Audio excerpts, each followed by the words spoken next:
성경에 수태고지를 받고 태어난 아이는 5손가락 안에 뽑습니다. 예수님이 태어나시기 전에 수태고지를 받았고, 또 아브라함의 아들 이삭이 태어나기 전에 수태고지를 받았죠. 그죠? 그렇게 태어나기 전에 그 아이가 날 것을 하나님께서 고지 알려주시고 태어난 사람이 성경에 몇 안 되는데, 몇 안 되는 인물 중에 한 사람이 이 마노아의 자식입니다. 우리가 이제 예수님의 부모의 이름은 잘 알잖아요. 요셉과 마리아, 그치? 이삭의 부모님의 이름은 잘 알잖아요. 아브라함과 사라. 근데 이 마노아와 마노아의 아내의 자식 이름은 잘 아는데 그 부모 이름은 잘 몰라요. 이번 기회를 통해서 잘 이렇게 외워두십시오. 이 마노아의 아들 이름은 삼손입니다. 삼손. 너무 잘 알지요? 성경의 가장 유명한 이야기들 중에 하나, 삼손의 이야기 아닙니까? 그의 아버지의 이름이 마노아이고, 그 어머니의 이름이 자세히 나오지 않지만 마노아의 아내, 이렇게 성경은 기록됩니다. 오늘 이제 사사기 13장 한 장에 걸쳐서 수태의 고지가 쭉 기록되어져 있고, 이 마노아와 그의 아내의 믿음의 모습이 기록되어져 있습니다. 그 클라이막스가 오늘 우리가 읽은 부분이 되겠습니다. 오늘 이 말씀을 가지고 우리가 나눌 말씀이 참 많습니다. 그래서 어쩌면 제가 중간에 딱 끊고 다음 주까지 시간을 이어갈 수 있을지도 모르겠어요. 뭘 듣기도 처음 듣는 사람을 가지고 할 말이 많을까 이렇게 생각이 들지만, 이 속에서 우리가 생각해 볼 수 있는 귀한 진리의 내용들이 참 많이 있어서 우리가 그 생소하게 듣는 이름인 것만큼 우리가 자주 접할 수 없는 부분일 테니까 또 이 부분을 다루면서 그런 내용들을 좀 다루어 가면 좋겠습니다. 자, 오늘 우리가 읽은 21절부터 24절까지의 말씀은요, 마노아와 그 아내가 하나님께 기도를 드린 결과입니다. 기도를 드린 결과, 기도의 응답을 받고 그들에게 무엇이 남았는가 하는 결과인데, 오늘 말씀을 보시면 무엇이 남았는가 하면 두려움이 남았습니다. 두려움. 그지? 오늘 성경 22절에 보시면 하나님을 보았으니 반드시 죽으리라. 그러니까 이 일이 갑자기 생겨진 것이 아니라 8절 말씀을 한번 보실까요? 8절에 보면 마노아가 여호와께 기도하여 이르되 주여 구하옵나니 주께서 보내셨던 하나님의 사람을 우리에게 다시 오게 하사 우리가 그 낳을 아이에게 어떻게 행할지를 우리에게 가르치게 하소서 하니, 이렇게 말씀에 나옵니다. 자, 사건의 전말은 이렇습니다. 나중에 집에 가셔서 기회가 되면 13장을 참 읽어보시면 되겠지만, 이 마노아의 아내는 불임 여성입니다. 왜 성경에 이렇게 불임 여성이 많이 등장하는가? 사라도 불임 여성이었고, 리브가도 불임 여성이었고, 또 마노아의 아내도 한나도 불임 여성들이었잖아요. 아이를 못 갖는 여자들이었습니다. 왜 이렇게 많이 나오는가? 당시에 그 옛날 고대 사회의 자녀는 그들에게 재산이기도 했고, 그들의 권력이기도 했고, 그들의 힘이기도 했고, 그들의 능력이기도 했고, 그들의 자랑이기도 했죠. 지금은 자녀를 웬만하면 안 날라 그래요. 한 자매가 전화가 왔어요. 오랜만에 전화가 와가지고 목사님 상의할 것이 있습니다. 남편이 목사님한테 물어보라 그랬어요. 뭐냐? 아이가 늦지막히 결혼해서 자녀를 하나 낳아서 돌이 지났는데 자기는 아이를 하나 더 낳고 싶다는 거예요. 그런데 남편은 반대한다는 거예요. 아이만 보면 너무 좋은데 자녀를 낳는 일이 두렵다는 거예요. 아이를 또 낳으면 또 다시 그 아이에게 다 신경을 써야 될 것도 두렵지만, 아무리 계산을 해도 자녀를 키울 만한 능력이 없다고 생각한다는 거죠. 목사님께 물어보라 그러더라고요. 어떻게 할까요?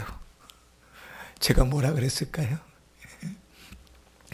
믿음이 있으면, 머리로 계산하지 않는다. 이제 믿음이 없어서 머리로 계산하는 것인데 그것은 무지 중에 무지다.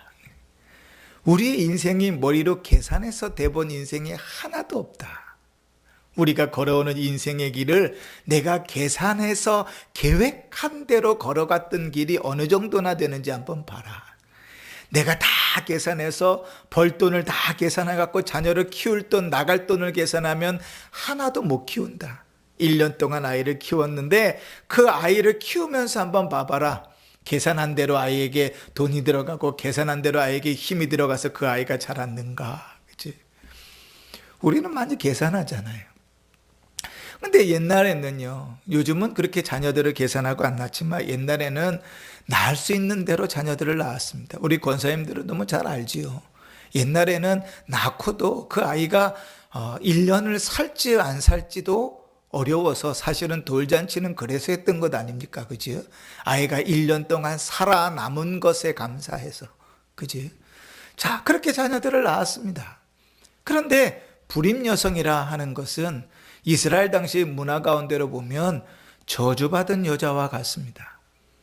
우리나라의 옛날 문화에도 자녀를 못 낳으면, 자식을 못 낳으면 어떻게 됐어요? 소박 맞았잖아요. 딴 데 가갖고 자식을 낳아 들어와도 아무런 할 말이 없었고, 지금 같으면 난리지만 옛날 같으면 그것을 당연하게 받아들였죠. 그럴 수 있다고 받아들였고, 심지어는 큰 어머니와 작은 어머니가 같이 살았죠. 그지? 아버지는 하나인데 엄마가 둘인 집안도 있었잖아요. 자, 그런데 옛날에 특히 이스라엘 문화 가운데서 자녀를 못 낳는다는 것은 저주받은 것과 같죠.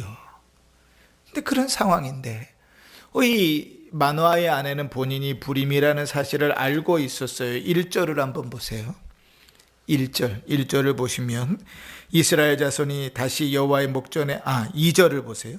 소라 땅의 단지파 가족 중에 마노아라 이름하는 자가 있으니 그의 아내가 임신하지 못하므로 출산하지 못하더니. 그냥 불임 여성입니다. 그냥 안 낳으려고 하는 것이 아니라 아예 아이를 못 낳는 여자라고 못 박은 거예요. 그런데 하나님께서 그 사자를 보내셔가지고 너에게서 자식이 날 것이다 라는 이야기를 쭉 합니다. 이 마노아의 아내가 그 놀라운 사실을 듣고 믿었습니다. 여러분, 여기에서 가장 놀라운 일이 있지요. 뭐가 더 정확할까요? 나는 자식을 못 낳아. 그 내가 압니다. 근데 하나님께서 나타나셔서 너 자식을 낳을 거야. 그렇게 말씀하시면 못 낳는다는 내 몸의 증거가 더 확실합니까? 하나님 나타나셔서 말씀하시는 음성이 더 확실합니까? 우리는 늘 내 몸의 증거가 더 확실해요. 그지요? 에어컨을 좀 틀까요? 권쌤 더우신 것 같은데. 내 몸의 증거가 더 확실하잖아요. 그지요? 그런데 이 마노아의 아내는 말씀을 그대로 믿었어요. 내 몸에 증거가 있는데 그 말씀을 그대로 믿었습니다. 대단한 사실이지요. 그리고 남편에게 가서 그 이야기를 그대로 전합니다. 근데 이 전달되는 과정이요, 매끄럽지 않았던 것 같아요. 아니면 이 마노아의 남편, 이 마노아는 그 내용을 듣고 다시금 한번 하나님한테 확인하고 싶었던 것 같아요. 그래서 하나님 앞에 기도한 내용이 8절입니다. 하나님, 다시 그 사자를 좀 보내주십시오. 자, 여러분, 우리는 어떨 때 하나님께 그렇게 간절히 기도합니까? 우리의 어려움과 우리의 필요들을 위해서 기도하잖아요. 하나님, 이번 수술이 잘 되게 해주십시오. 하나님, 이 프로젝트가 잘 마무리되게 해주십시오. 하나님, 그 만남이 아주 복되게 성사되게 해주십시오. 하나님, 좋은 학교 갈 수 있게 해주십시오. 하나님, 건강하게 해주십시오. 하나님, 시험 잘 보게 해주십시오. 하나님, 돈 잘 벌게 해주십시오. 우리 기도 제목은 보통 그런 것 아닙니까? 근데 이 마노아가 하나님 앞에 기도했던 제목은 그런 내용이 아닙니다. 8절을 한번 다시 보세요. 8절을 보시면 마지막에 이렇게 기록합니다.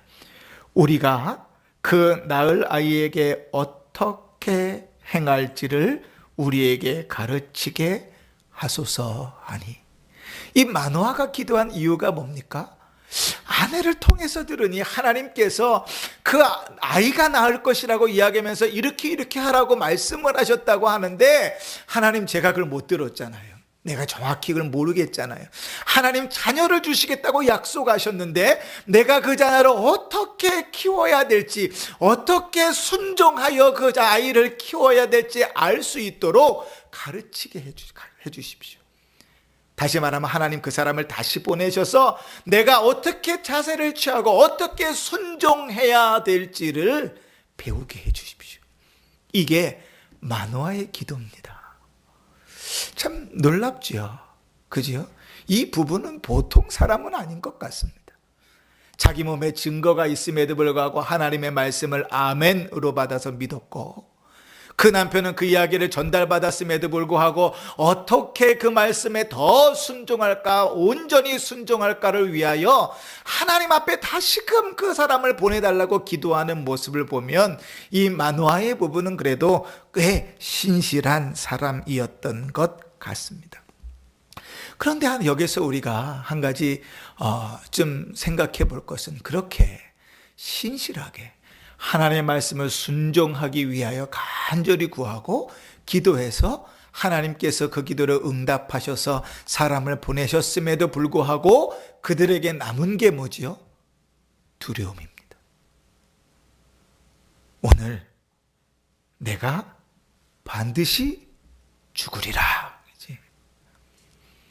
여러분, 이 두려움은요, 공포가 아닙니다. 이제 여름이 점점 가까이 오니까 이제 TV에서도 점점 남양 특집들을 하겠지요. 드라마도 그렇고 영화도 그렇고 공포스러운 그 영화들이 많이 할 것 아닙니까?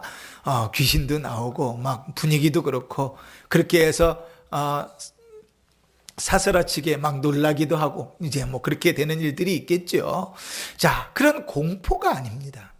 분명히 두려움은 맞는데 그 두려움은 어떤 두려움인가 하면 하나님을 경외하면서 오는 두려움입니다.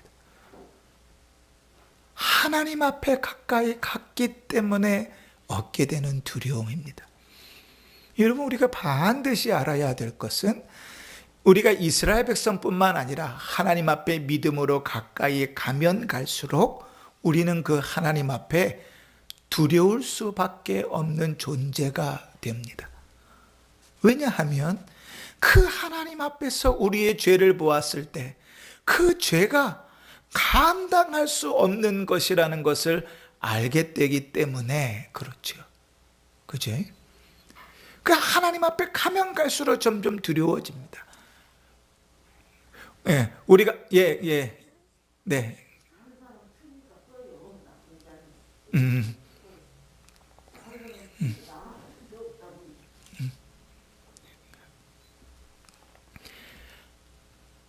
하나님 앞에 신실하게 믿음으로 다가가면 다가갈수록 오히려 그 마음이 하나님을 경외함과 두려움으로 채워지는 것이 정상입니다. 희한하지요. 하나님으로부터 멀어지면 멀어질수록 거짓말을 하고 사람을 속이고 남의 것을 빼앗고 심지어는 사람을 죽여도 그 마음에 두려움이 없어요. 그런데 하나님 앞에 믿음으로 가까이 가면 가까이 갈수록 예배가 무너져 버리고 우리의 삶이 무너져 버리고 심지어는 길거리에 침 하나 뱉는 것조차도 두려움으로 하나님 앞에 선다고요. 그게 주님 앞에 가까이 가는 증거거든요. 이 마노아의 부부가 하나님 앞에 간절히 기도하면서 기도의 제목이 뭡니까? 하나님, 주의 말씀을 잘 알아서 그 말씀을 순종하게 해주십시오 라는 것이 그의 기도 제목이었는데 그 결과로 두려움이 생겼다는 거예요. 이것은 당연한 반응입니다. 여기서 우리가 한 가지 귀한 교훈을 얻게 되는데 그것은 무엇인가 하면 우리가 믿음이 자라기를 위하여 기도할 때, 신실하게 믿음으로 서기를 기도할 때 우리는 아무 생각과 의미 없이 그냥 그런 기도를 드릴지 모르지만 우리가 그 기도함에 꼭 기억해야 될 사실이 있습니다. 그게 무엇인가 하면 우리의 신앙은 그냥 자라지 않는다는 거예요. 성경에 하나님께서 우리를 연단해 가실 때 그 연단에는 반드시 고통과 어려움들을 수반한다는 사실입니다. 네, 참 주여. 네, 잘했어요. 네. 여러분 한번 생각해 볼까요?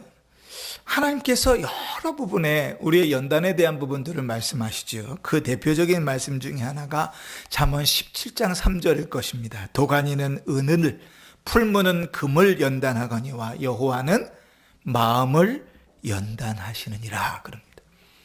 하나님 앞에 우리가 간절히 주님 내 믿음이 자라게 해주십시오. 주님 내가 거룩하게 해주십시오. 주님 내가 신실하게 서게 해주십시오. 주님 내가 경건을 갖추고 살게 해주십시오 라고 기도하는 데에는 하나님 주께서 어떠한 연단과 시련으로 나를 이끌어 가실지라도 그것을 통하여 나를 거룩하게 신실하게 만들어 주시기를 원합니다 라는 기도의 내용이라는 사실을 우리가 기억해야 된다고요. 우리가 믿음으로 서는 데 있어서 하나님이요 우리의 마음을 참 많이 연단해 가십니다. 사람의 믿음을 자라게 하시고 그 사람을 성장시키는 데 있어서 그 사람의 마음을 다루어 가십니다. 하나님 앞에 마음의 어려움이 없이 신앙이 자라나는 사람이 없어요. 크고 작은 많은 일들을 당하면서 하나님은 우리의 마음을 연단해 가십니다. 우리를 더 굳세게 하시고 우리의 마음의 지경을 넓혀 가시고 사람들을 인정하게 하시고 용납하게 하시고 받아들이게 하십니다. 그래서 신앙은 그냥 겉으로만 드러나 있지 않아요. 신앙은 입술에만 있지 않아요. 그 마음으로부터 나오는 겁니다. 그래서 성경은 그렇게 말하는 거예요. 도가니는 은을, 풀무는 금을 연단하거니와 여호와께서는 마음을 연단하시니라. 하나님께서 내가 거룩하니 너희도 거룩하라고 말씀하실 때 그 거룩은 그냥 되지 않아요. 분명히 하나님의 풀무 가운데서 연단되어져야 되는 것이라고요. 그러니까 우리가 하나님 앞에 주님 내 믿음이 자라게 해주십시오. 주님 거룩하게 해주십시오. 주님 경건하게 살게 해주십시오 라고 기도할 때 그 기도의 진의가 무엇인지 본의가 무엇인지를 잘 알고 기도하셔야 된다고요. 강도의 심보로는 우리 믿음이 자라지 않습니다. 마음뿐입니까? 우리가 너무나 잘 아는 욥기서 8장 5절에 너는 사람이 그 아들을 징계함 같이 내 하나님 여호와께서 그러나 욥기서 23장 10절에 그러나 내가 가는 길은 그가 아시나니 그가 나를 단련하신 후에는 내가 순금같이 나올 것이다. 하나님이 하나님의 백성의 신앙을 신실하게 만들어 가시는데 고난과 역경은 필수입니다. 그거 없이 우리의 신앙이 자라나지 않아요. 속상한 것은 주님께서 그 믿음을 자라나게 하기 위해서 고난과 역경으로 몰아가시는데 그 속에서 연단되지 않고 버티는 인생들이 가장 속상한 인생이에요. 때로는 이제 목회를 하면서 목사가 이렇게 보면 하나님께서 기도하라 그러시는구나 하는 성도들을 보게 됩니다. 어려움들을 만나요. 괴로움들이 있습니다. 힘든 일들이 있어요. 그런데 그러한 일들 때문에 신방을 가서 얘기를 쭉 들어보면 그냥 우연히 그 일들이 당한 것이 아니라 그의 신앙이 신실하게 서기 위해서 하나님께서 기도하게 하시는 시간이라는 것을 알게 될 때가 있어요. 그러면 기도하면서 간절히 권면하지요. 그리고 그 가정을 축복하면서 그렇게 기도하며 그 시기들을 잘 견뎌내도록 간구하죠. 그게 목사의 일이니까요. 그런데 놀라운 사실은, 속상한 사실은 무엇인가 하면 그럼에도 불구하고 교만해가지고 무릎을 꿇지 않아요. 그게 목사의 이야기를 그냥 한 사람의 한낱 흘러가는 조언 정도로만 들어요. 분명히 목사가 볼 때는 하나님께서 지금 기도하게 하시고 기도하는 자리로 몰아가고 계시는데 그 자리로 가지 않으면 주님께서 더 그를 조여갈 것 같은데 아니나 다를까 하나님께서 그렇게 조여가고 계시는 것을 보는데도 깨닫지 못할 때가 있어요. 그러면 대단히 속상합니다. 여러분, 우리의 신앙이 자라는 것은 고난과 역경이 없이는 되지 않습니다. 우리의 믿음은 그렇게 자라는 거예요. 예수님께서는 우리에게 허락하신 믿음으로 살아갈 때 우리에게 이 땅에서 누릴 수 있는 많은 복을 우리에게 주시겠다고 약속하십니다. 그런데 뒤에 한마디를 더 붙이셔서 고난을 겸하여 받을 것이다. 장수할 것이고 부자가 될 것이고 형통할 것이고 내가 너와 함께하는 증거들이 다 드러날 것인데 고난을 겸하여 받게 될 것이다. 우리는 인생이 그렇잖아요. 고난을 안 받았으면 좋겠어요. 그건 누구나 가지고 있는 사실 아닙니까? 왜 그렇게 돈을 벌려고 악착같이 애씁니까? 왜 우리가 그렇게 높은 자리에 올라가려고 악착같이 힘씁니까? 왜 그렇게 출세하려고 그렇게 노력을 합니까? 이유는 단 하나잖아요. 어렵게 살지 않으려고. 우리의 부모 세대들이 자식들에게 그렇게 악착같이 돈을 벌여서 남겨주고 싶은 것, 공부시키고 싶은 것, 그것은 그 이유가 뭡니까? 나만큼 고생시키지 않기 위한 것 아닙니까? 그런데 여러분, 고난과 역경이 없이는 믿음이 자라지 않습니다. 욥은 너무나 정확히 그 사실을 알고 있었죠. 하나님이 나를 이렇게 단련하시면 하나님이 나를 더 순금같이 나오게 하실 것이다. 여러분, 아주 좋은 칼을 만드는 장면을 혹시 TV에서 보신 적이 있습니까? 좋은 칼, 예리한 칼을 만들기 위해서는 여러 번 재련의 과정을 거칩니다. 한두 번 불에다 집어넣었던 것으로 한두 번 망치를 때리는 것으로는 예리한 칼, 잘 드는 칼을 만들 수 없습니다. 수없이 재단하고 수없이 연단해서 그를 예리한 칼로, 좋은 칼로 만들어내는 거예요. 하나님께서 성도들을 그렇게 다루어 가십니다. 어렵고 힘든 여건들 속에서도 우리의 신앙을 그렇게 자라게 하시는 것이죠. 때로는 하나님께서 우리의 나태함, 우리의 연약함, 우리의 죄악 가운데서 우리를 채찍질하시고 매를 드시면서까지라도, 성경의 표현대로 하면 징계하시면서까지라도 우리의 신앙을 자라게 하십니다. 신명기 8장 5절에 너는 사람이 그 아들을 징계함같이 내 하나님 여호와께서 너를 징계하시는 줄을 마음에 생각해라. 주님, 왜 나만 이렇게 얻어내리십니까? 주님, 왜 나만 이렇게 고통스럽게 하십니까? 주님, 나만 왜 이렇게 괴롭게 하십니까? 아니요. 거기에 두 가지 전제가 잘못되었습니다. 첫 번째, 나만 그렇게 치시는 게 아닙니다.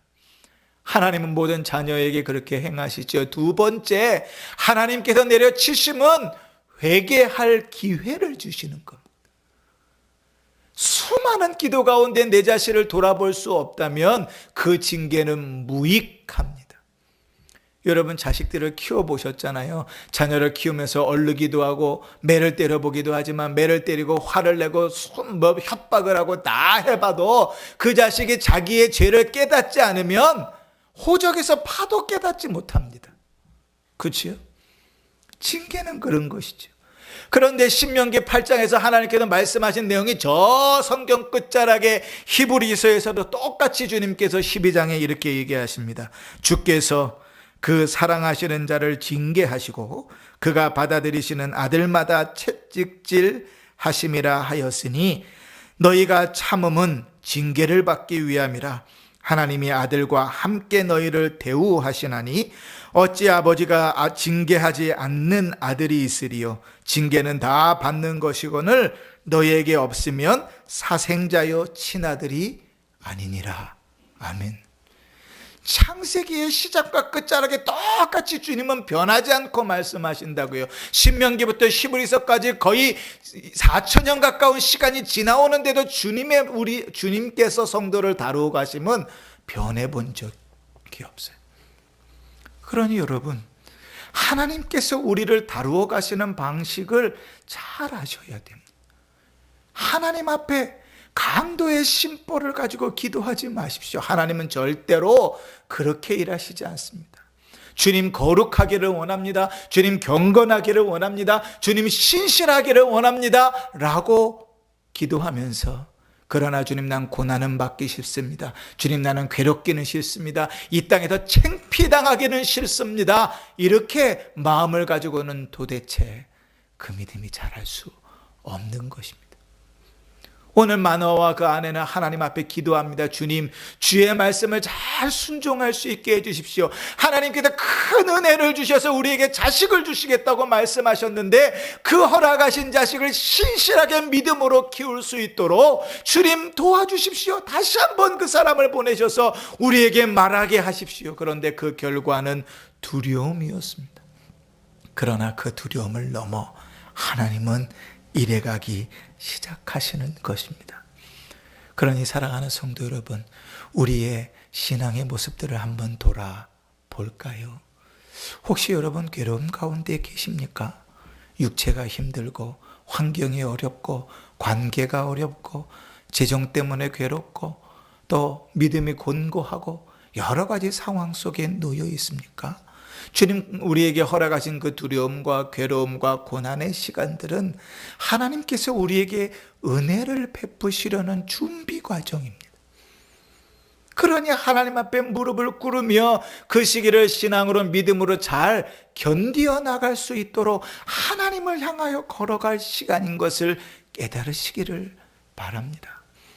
우리의 육체의 고난이 우연히 우리에게 주어지지 않습니다. 때로는 우리가 우리 육체를 제대로 관리하지 않아서 얻게 되는 결과도 있습니다. 그럴 수 있습니다. 그러나 그럴 때라도 하나님은 우리에게 가르치시고 말씀하시며 우리를 한 걸음 더 앞으로 나가게 하십니다.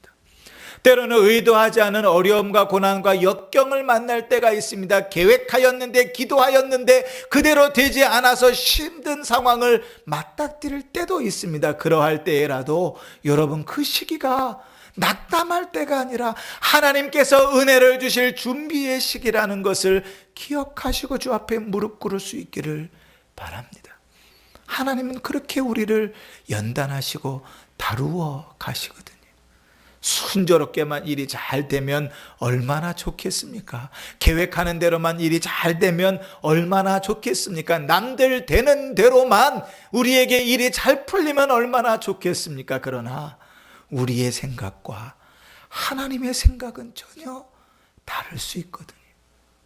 그러니 주님의 생각 앞에, 주님의 우리를 다루어 가심 앞에 우리의 모든 초점을 맞추어 살아갈 수 있기를 바랍니다. 주님은 고난이 없이, 역경이 없이, 어려움이 없이, 괴로움이 없이 우리의 믿음을 자라게 하지 않습니다. 그러니 우리가 어떠한 어려움과 고난과 괴로움을 당할지라도 하나님을 향하여 신실하게 서기를 바라고 소망하는 마음에 서 있다면 그 기회는 하나님의 은혜를 풍성히 입게 되는 기회가 될 것입니다.